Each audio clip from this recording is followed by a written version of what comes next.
In a world fractured by conflict, where empires rose and fell like tides, a new power was stirring.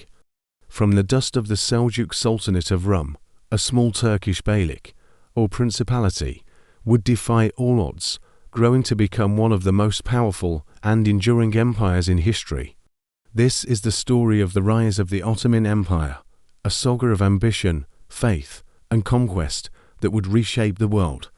The late 13th century was a time of chaos and opportunity. The Byzantine Empire, once the undisputed master of the East, was a shadow of its former self, its territories fragmented, and its authority waning.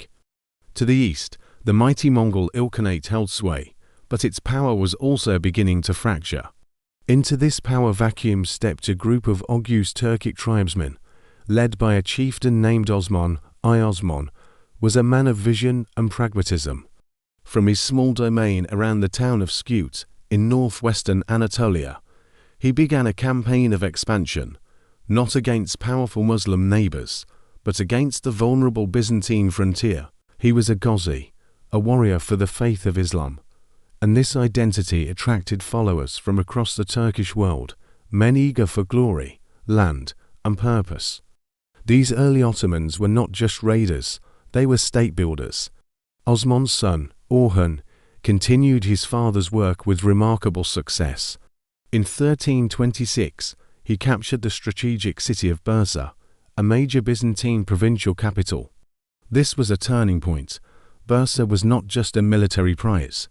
It became the first Ottoman capital, a center of administration and culture. Orhan established the first Ottoman mint, created a standing army, and began to build the institutions that would transform a nomadic chiefdom into a settled state. The fall of Bursa sent shockwaves through the region. The Ottomans were no longer a minor nuisance on the frontier. They were a rising power. Orhan's gaze then turned across the Sea of Marmara towards Europe. A Byzantine civil war provided the perfect opportunity. Invited as mercenaries by one of the Byzantine claimants, Ottoman forces crossed the Dardanelles in 1354 and established their first permanent foothold on European soil at Gallipoli. The gateway to the Balkans was now wide open. Under Orhan's successor, Murad I, the expansion into Europe began in earnest. City after city in the Balkans fell to the Ottoman advance. Murad was a brilliant military commander and a shrewd statesman. He established the famed Janissary Corps, an elite infantry unit composed of Christian